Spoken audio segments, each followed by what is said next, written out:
Here are the horoscopes for the week of the 8th to the 14th of September 2014.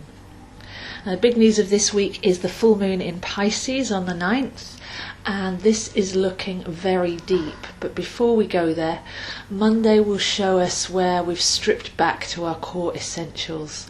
We're getting really to the point now of the last 2.5 years. We've been laid bare and stripped down to find our real core self. And this is now leading to some clearer purpose as the sun goes through Virgo and we begin to plan going forwards. So just take a moment to recalibrate on Monday to figure out what's really important. With Venus in Virgo as well, we need to be setting our intentions from a very soulful, heart-based place. Then by the time we get to Tuesday, we have this full moon in Pisces. So with full moons, we look back 6 months to what began at the new moon in Pisces, and that will bring this to fruition. The moon is directly conjunct Chiron, and Chiron is our deepest wound. So I feel that this one is going to take us really deep, as the moon is our subconscious and Chiron is the wound.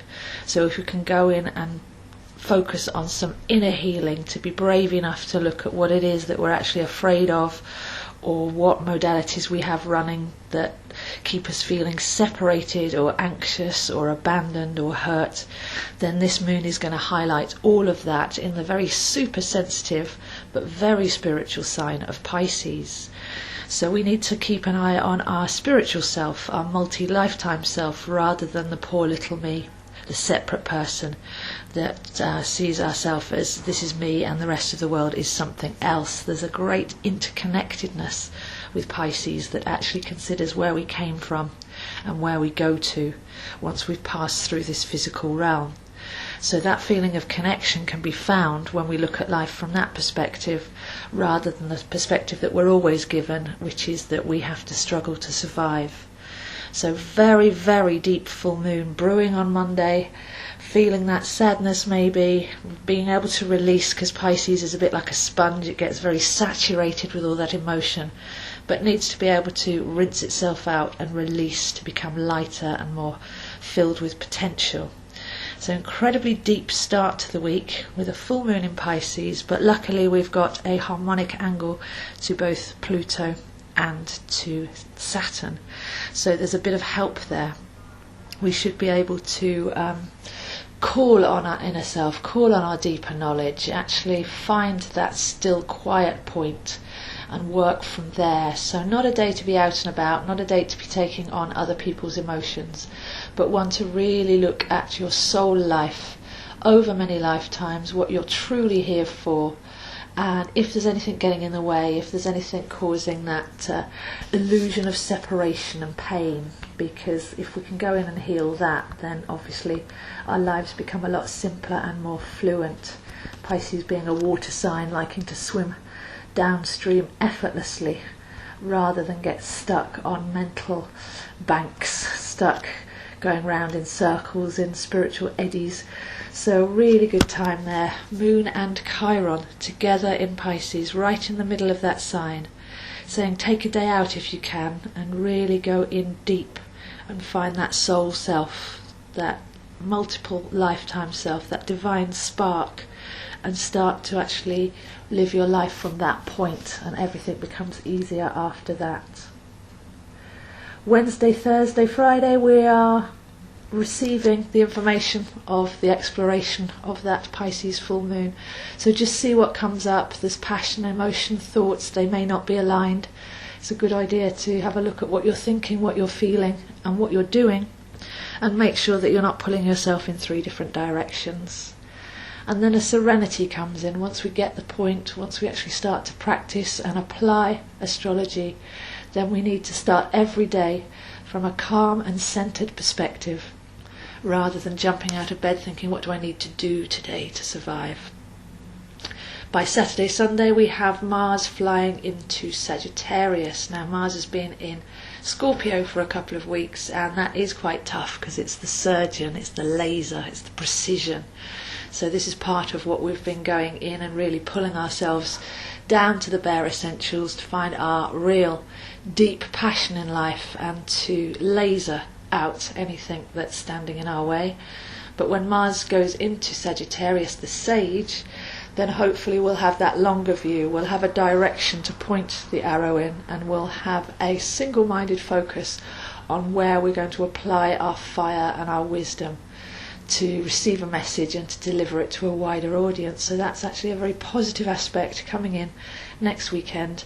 We may find that people become more blunt and direct, so we can't afford to be too super sensitive, but just realise that everybody's actually talking about themselves and their own journey. That projection is merely their story, so we don't need to take things too personally. And also we need to make sure that whatever we're being and doing is on target, it's pure and it's genuine, so that we don't offend others as well. But on the whole, a nice sense of direction coming in by the end of the week, with the Sun and Venus in Virgo and Mars in Sagittarius. It's really back to school, start of a new year, time to actually shoot that arrow in the right direction, have that focus, and then follow from the heart. So those are horoscopes this week, and I'll see you next week. The main news this week is the launch of my intuitive online astrology course. For many years I've taught this in person, but that's limited the availability to people that are in London. But now I'm very pleased to announce that this is a 13-module online course with full email support, looking at astrology from a very intuitive way, something that you already know and that you're waking up to.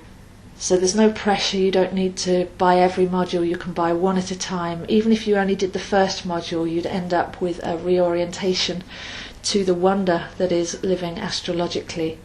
The first module concentrates on the zodiac and the sun, and then we go through the moon and all the planets and onwards through a beautiful, simple, structured course that you can work on at your own pace, and you can take from 1 to 3 years to complete. There's video and visual guides and all sorts of assistance and background reading and research. And I wanted to offer this because astrology is no longer difficult to learn, but sometimes it can be taught in quite a scientific way, and many of us prefer to live on a more intuitive level. So do have a look at my online intuitive astrology course and let me know if you'd like to book a module. It's very easy to book yourself on. Like I say, there's no obligation to go too fast. It's only 1 module per month maximum, and you can actually share this with a friend if you wanted to embark on this new area of learning at this lovely time of Virgo. So I've made it nice and simple with no pressure, but hopefully if you can walk with the energies each month, then you'll gain an intuitive view of astrology and live it while you learn it, which is by far the best way.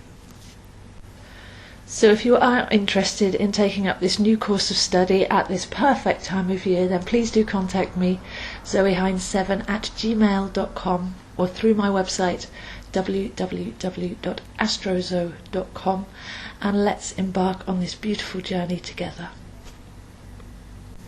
My reading for this month is the forecast reading, because for me this is the perfect time of year to actually make a plan going forwards. Virgo, as we know, is the seed planted now, coming to the harvest in 9 months' time, the gestation period. So as the children go back to school and the parents go back to work, it's time, as the seasons change, to get a bit more serious, to get a bit more clear. There's a clarity that comes in with Virgo. So if you'd like a forecast reading, we can take a look at your chart and see where your energies are best placed going forwards for the next 9 months. Another reading for this month is the Virgo birthday reading. So if you are a sun sign Virgo, or you have a friend who is a sun sign Virgo, then this is the perfect time to take up my special offer. There's a £10 discount on the Virgo birthday reading, and again that will help you find your clarity as all the energy is in your sign, and harness that dynamic and take that solar life force energy and have a clear plan going forwards.